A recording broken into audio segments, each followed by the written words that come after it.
So let's turn to practice today. And friends, I want to just invite us to begin by receiving a few, let's say 3 deep breaths into the belly, and let the exhale be full and maybe even audible. Let yourself release whatever you're holding in these trying times. And let's see if we can do that together. 3 deep breaths in through the nose, ideally, and out through the mouth. You can even give a little oi, give expression to whatever anxiety, worries, fears, pain, grief you're holding.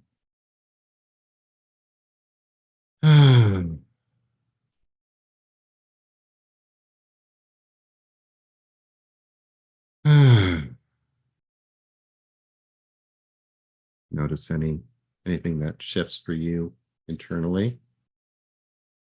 And let's find a position for practice today that feels like a good position for you. There's no one size fits all for this. Just bring some attention to how you're sitting today. Again, practice from in a standing position. Maybe that's more suitable today. Whatever works for you. If you can rest soles of your feet on the floor and feel the floor beneath you, feel the seat underneath you supporting you, and lift the shoulders, roll them back a little bit, and open the chest space, which is going to be especially significant for our practice today. Might want to do that a few times even. Lift your shoulders up towards your ears, roll them back, roll the shoulder blades back together, and then let your hands come to rest in your lap, hands top of your thighs or folded in your lap, whatever is comfortable for you, and pressing the crown of the head upward and breathing in this position. Not exaggerating anything, not getting rigid, just a position in which you feel really alive, feel supported, feel open, awake.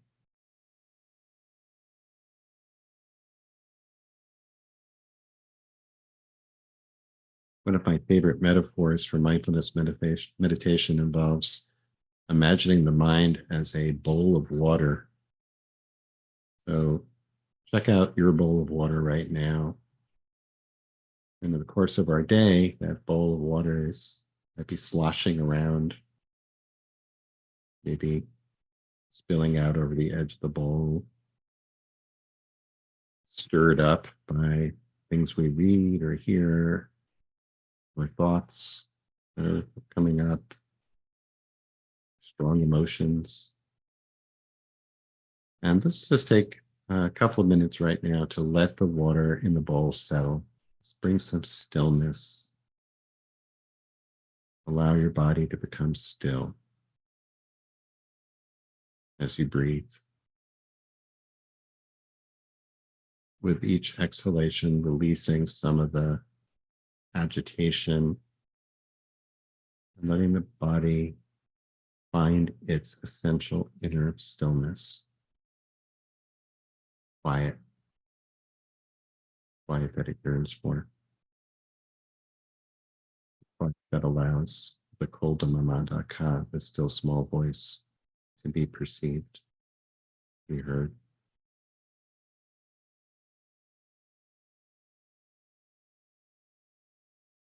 Just sit for a minute with that stillness and see if the bowl of water that is your mind can come to a rest, and so that the surface of the water is still.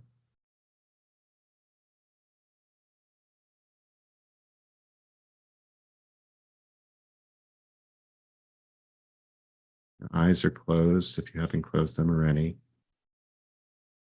Or if it's more appropriate for you, just turning your attention inward.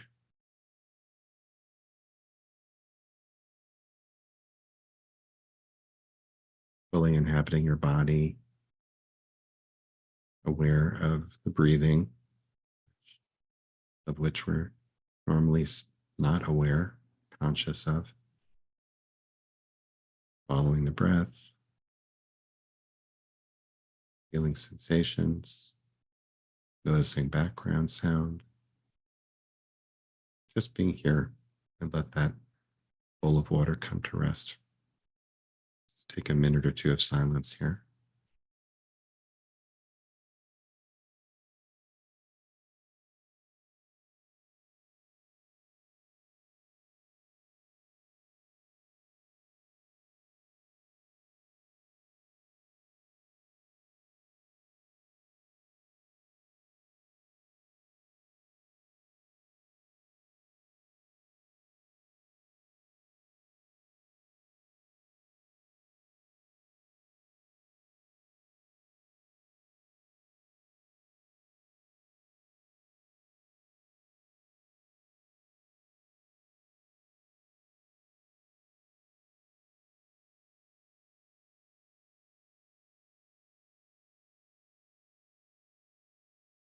I want to be in a frozen position. There is movement in the body, subtle movement. The mind is still at work.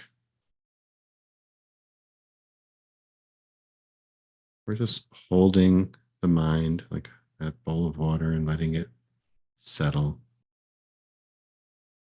so we can be a little bit more clear as to what's really happening.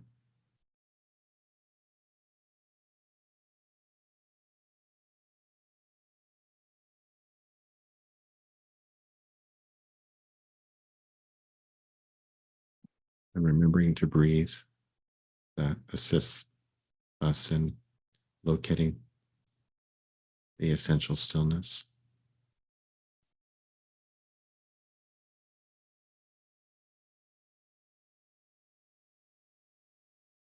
This week, the Torah portion is entitled Bo. It begins with the words Bo, God speaking to Moses, saying, Bo el Paro, come to Pharaoh, because I have hardened his heart and the hearts of his servants. And it's notable that the word Bo is used instead of Lech, come to Pharaoh, not go to Pharaoh, and understood by some to mean that the charge to Moses is an inward one. Come within, look within, to go on a journey within, and to encounter the Pharaoh within each one of us.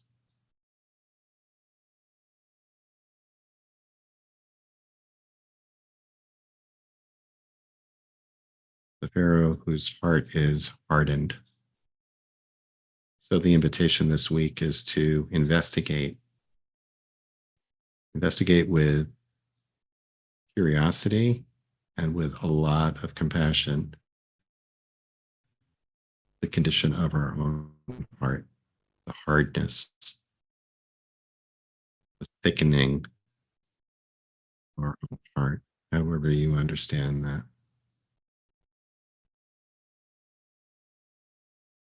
Over the first 5 plagues of the 10 plagues, the Torah describes hardening his own heart.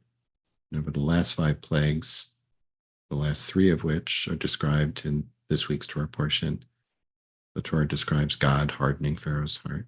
So first Pharaoh hardens his own heart, and then God provides an assist to harden it further until it cracks open. So our practice today is really to do a little spiritual cardiology and to probe and investigate the condition of our heart and the ways in which it can become hardened,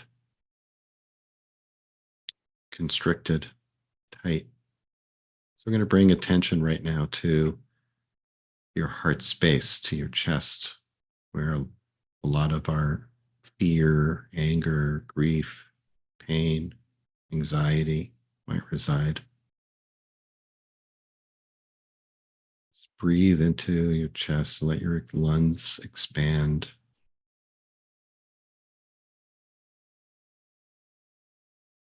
See if you can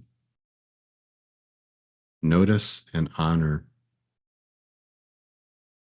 whatever fears you're holding, whatever pain you're holding, whatever grief you're holding, or anger you're holding.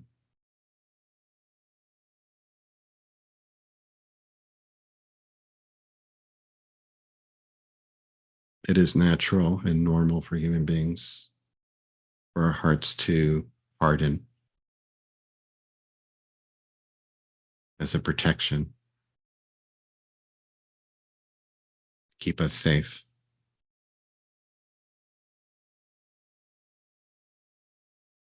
So the heart's just doing its job to keep us safe, but it can be distorted, exaggerated, or our hearts can get stuck in that hardened condition. But just as our actual heart constricts and then expands to pump blood through our body right now, and you might want to take a moment to notice that happening, to notice how your own heart right now, whatever its condition, is doing its job. The muscle that's contracting, expanding,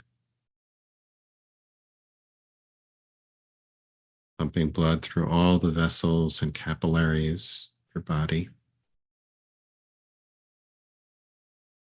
It's natural for that constriction and contraction. That's part of the process that the heart needs to contract in order to expand.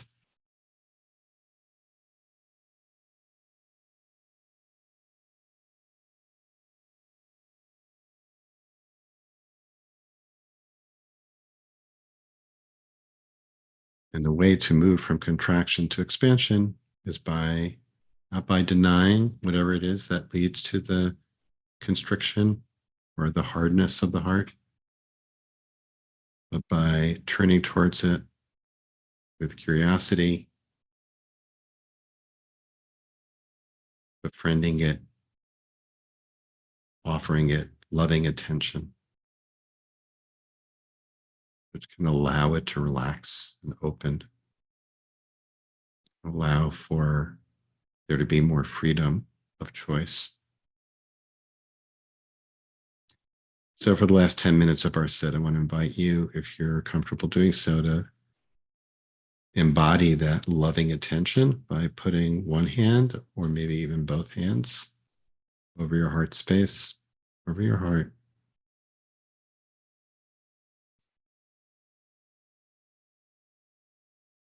Bringing that loving attention to whatever your fears are, whatever your anxiety is, whatever your grief is today, whatever your anger is today, to hold those and the way they show up in your body with love and allow them to be present so they can do their job and move on.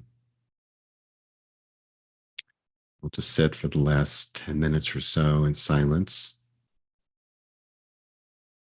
If you want to release your hands at any time, that's fine. Bring them back to your heart.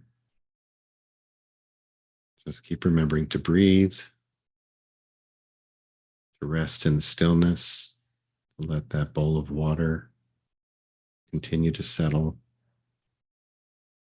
to bring loving attention to any hardness.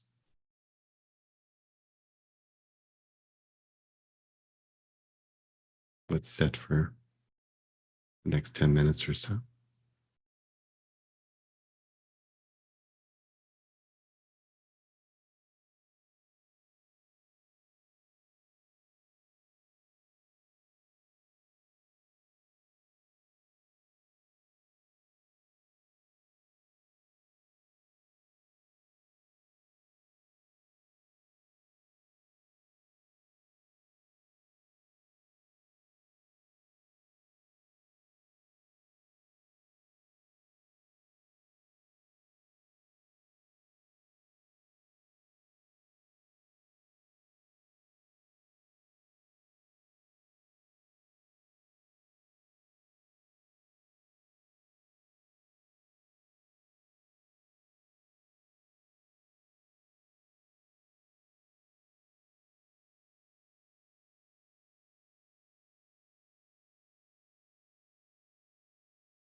Your mind has wandered off.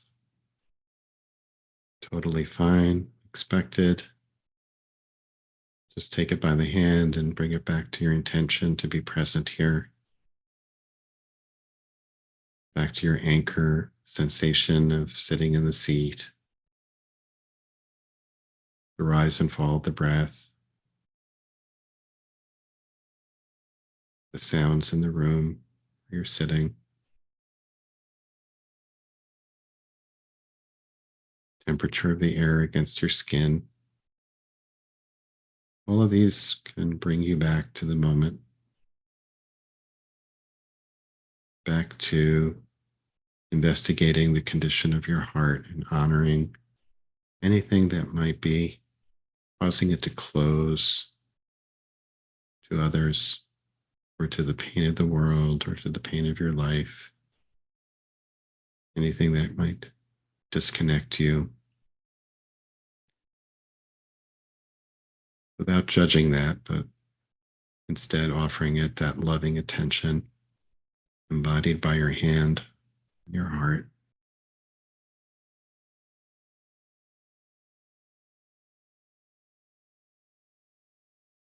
It's okay, pain. You can be here.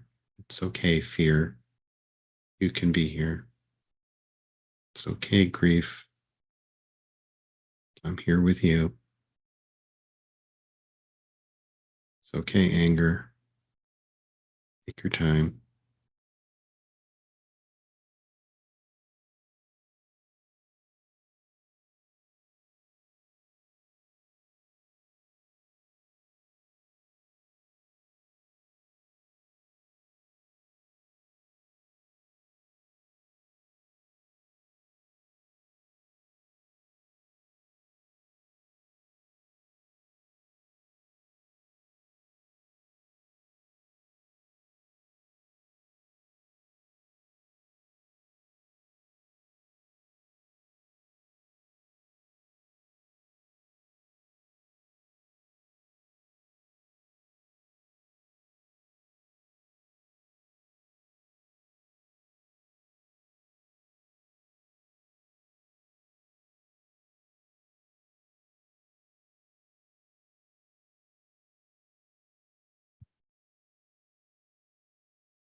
Last few minutes of our sit together, check in with the state of your mind, that bowl of water, see if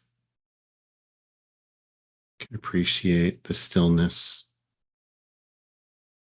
Me Menuchot, still waters, as in Psalm 23. Lead me beside still waters.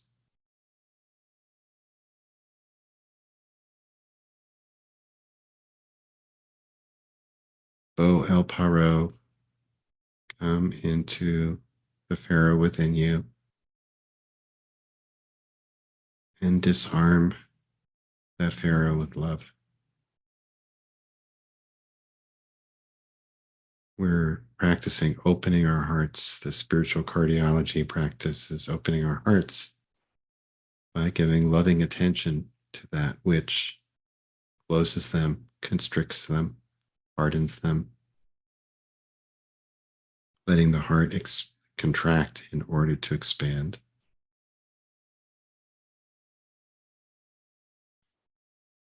So for the last minute or so of the sit, again, if you're comfortable doing so, you might want to just give yourself a little CPR, loving CPR, by massaging that heart space.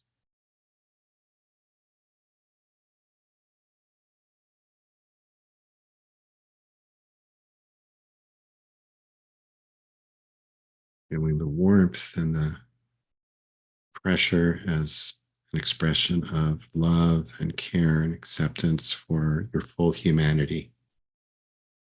Everything that makes you human, including the feelings that we may not like, which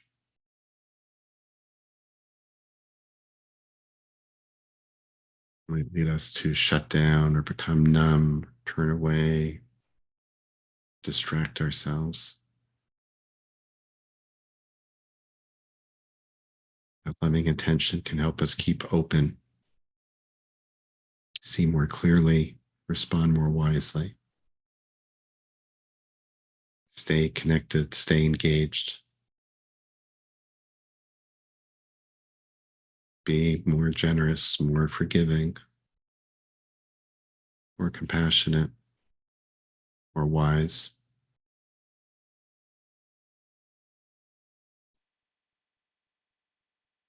So, one last little heart massage. And if your eyes have been closed, inviting you to let them gently flutter open. Your attention is to spin inward, bring it back to the group. Again, receive a deep breath in.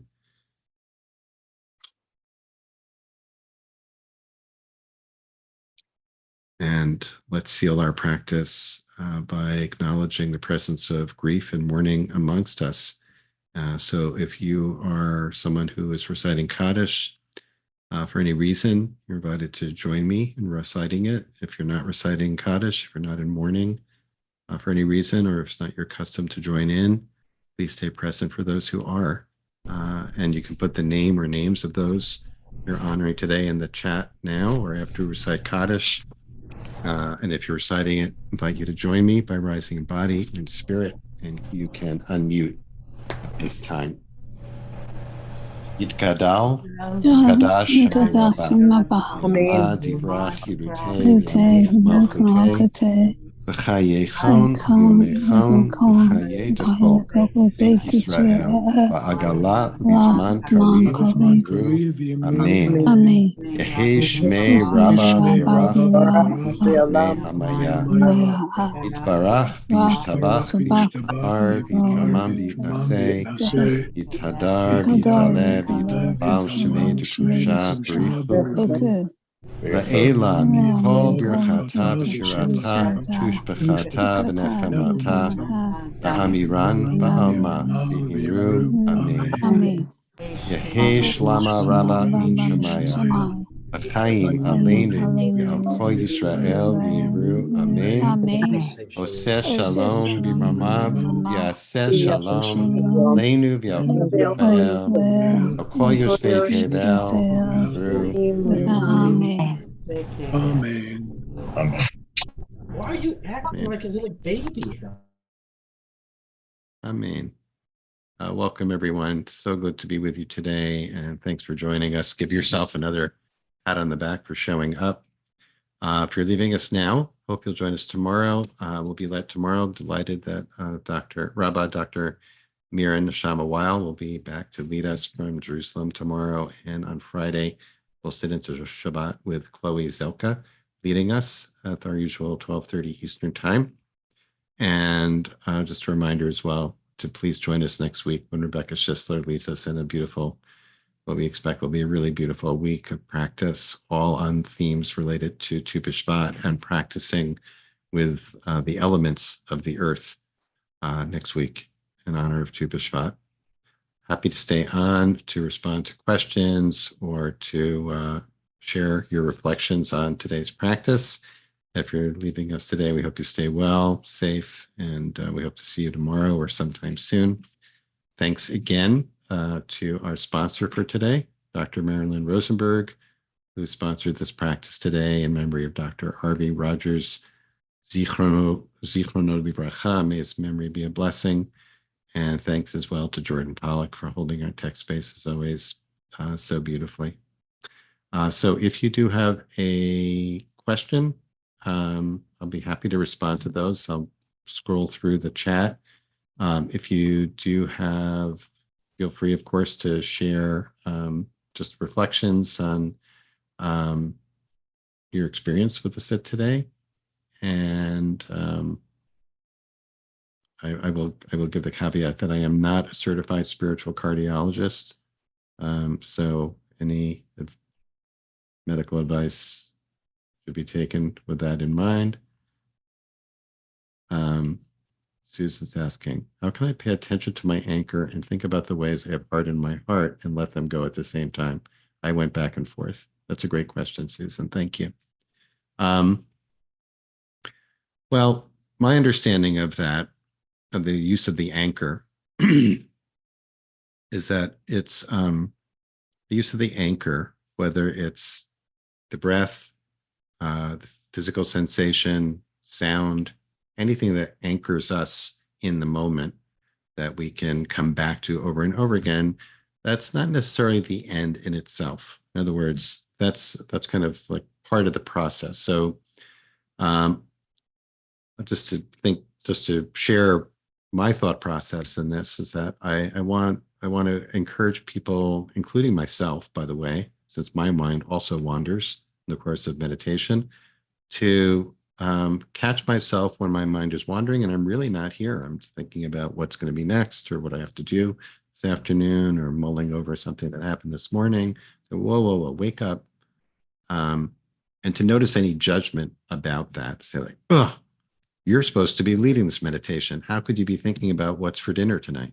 And to notice any judgment about that, or like, oh, you're such a bad meditator, or you know, whatever judgment comes up, an opinion about the fact that my mind has wandered off from that anchor, which is impossible for it not to happen.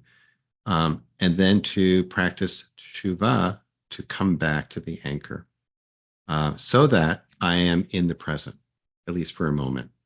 And in the present for the moment, that I can bring my attention more deeply into something that is happening in the moment, which is, most likely, and maybe this did not apply to any of you, but most likely in any given moment, I am holding on to anxiety, grief, pain, fear, something that's alive in me. Of course, other feelings might be there too. Gratitude, excitement, joy, happiness, guilt, shame, all the full range of feelings might be there. But today we're just inviting attention to honoring, noticing and honoring that which leads to shutting down, to that kind of that constriction, the hardening of the heart. And so I can only do that if I'm really present in the moment. So the anchor is to bring me into the present, and then I can direct my attention a little bit more fully to something that might be calling for inviting further investigation. So I hope that's helpful. Let's see. Can you talk a bit about the difference between hardening our hearts and setting good boundaries, which I have found sometimes requires a kind of hardening to the experiences or needs of others? Also, a fantastic question, Karen. Thank you. This came up yesterday in our Living Torah session we have for those of you who are enrolled in our Living Torah weekly series on Tikkun Midot practice in the weekly Torah portion, where we dealt with the same topic. And there too, I am in total agreement. So what I like about this practice is that the hardening of the heart is not necessarily a bad thing. That the hardening of the heart is a signal, is a protective defense, that it's there to protect us from something that is threatening to us. So the hardening of the heart can be a signal that we either have set a boundary or we need to set a boundary vis-a-vis a situation or another person or a group of people or whatever it might be, in which case the hardened heart is really functioning, doing its job to keep us safe and to discern, is this something that I need to protect myself in terms of midot, spiritual qualities, ethical qualities, soul traits. That would be the midah of gevura, what at IJS we translate as wise boundaries, but means strength, might. We use our strength to set boundaries that are necessary to delineate, define, protect, distinguish between this and that, and say, I need this. So here, the discernment in looking at the hardening is which are the boundaries that are born of the hardening that are necessary and right and wholesome, and which maybe are unnecessary or unjustified or kind of the product of an alert system that's gone haywire, or it's the product of a misperception of reality, an overreaction, a defensiveness, a stubbornness, an ego-based stubbornness, or digging our heels in when we don't need to. The story of Pharaoh is the story of somebody who imagined the Israelites as somehow a threat to him and therefore enslaved them.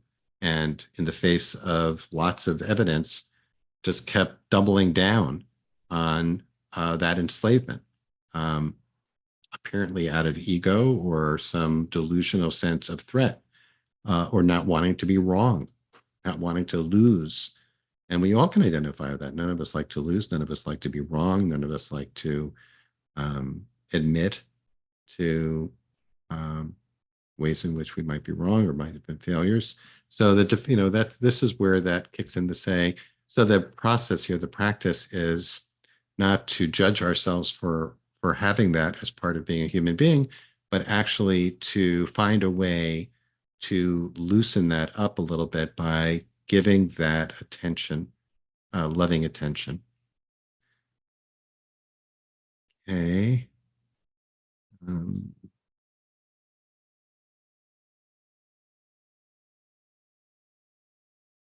All right, Donna, I see that Donna, I will straighten that out. Okay. I'm not sure what happened there, but we will make sure that that gets corrected.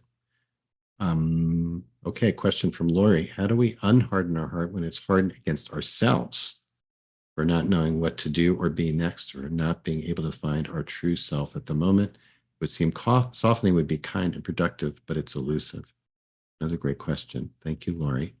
So, been doing a lot of referring to this hardening vis-a-vis or in relation to others, but we can harden our hearts against ourselves, Lori. And I really appreciate you, bringing that to the surface here too.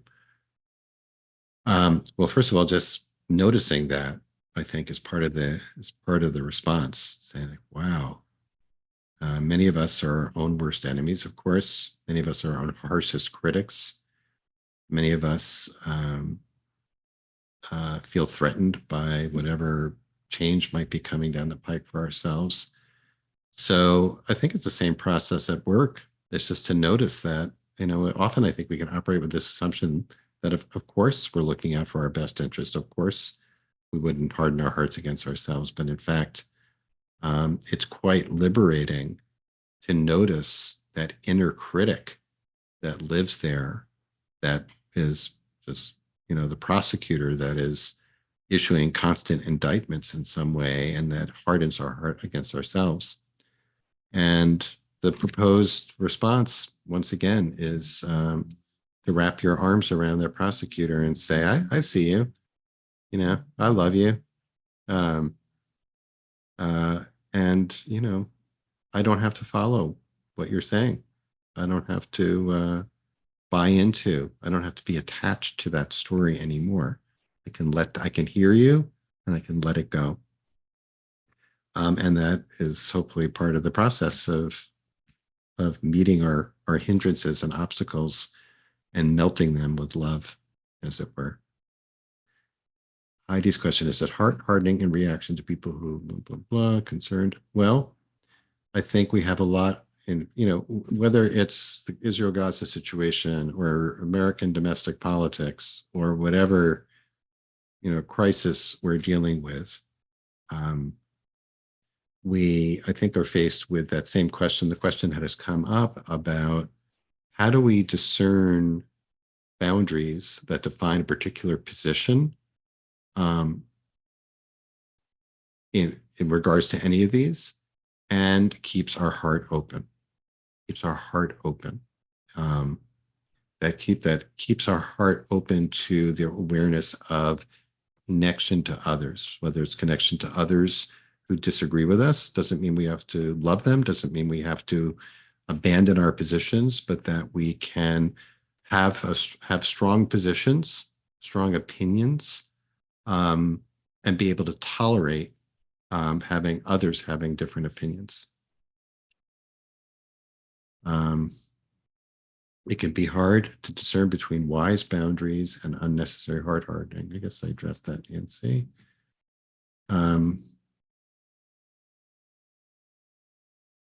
Oh, lots of great questions here. Cheryl is asking, please explore a bit about the transition or difference between hardening our own hearts and God hardening our hearts. You mentioned that the latter was to break our hearts open. Okay. So thanks, Cheryl, for that. It's true. So just in the little bit of time we have left, let's address that question. So I mentioned that in the Torah, the first 5 plagues, Pharaoh is described as hardening his own heart. It's only the second 5 plagues that God is described as hardening Pharaoh's heart. And as someone else noted, sometimes the verbs are different. Sometimes it's, in this case, it's kind of making thickening Pharaoh's heart or strengthening the heart. They're all verbs that have the connotation of, I think, of tightening, of constriction in some way. And probably we could dig into the the nuanced differentiation between the use of those different verbs. But the general question about why is it that God starts hardening Pharaoh's heart after he starts his own heart? And if we, as I do not believe in a God who intervenes in this particular way to harden somebody's heart, how can we understand what the Torah is saying there? And I think the best way that I can understand it, I just offer this as a possibility that you can check out for yourself, is we understand God as being embedded in this process of the unfolding of life. On the one hand, that everything is impermanent, that everything changes, that everything is unfolding, everything is in the process of becoming, and that nothing stays static. That Pharaoh kind of represents an attempt to hold that back and to freeze things, to keep the status quo, to hold back the tide of change in some way. And that there is something in the power of that life unfolding that is described in the Torah as God hardening Pharaoh's heart, which leads to the additional constriction that is necessary for it to fully constrict in order to expand in some way.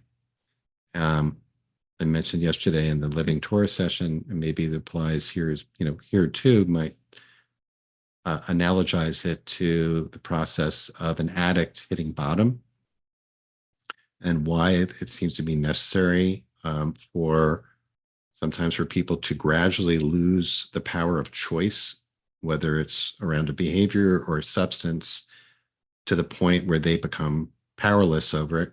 And the momentum of the addiction itself carries itself progressively to the point where there is an awareness and a surrender and an opening in some way, where the pain that's associated with the constriction becomes so great that that it opens up, that there's a fullness of constriction. That's how I read that part of the story for myself. That makes it make sense. Of course, in the traditional commentaries, it's seen as a big problem. How can, Judaism believes in free will, free choice, and tshuva. Like, how can God take away Pharaoh's right and ability to make tshuva and to change his course?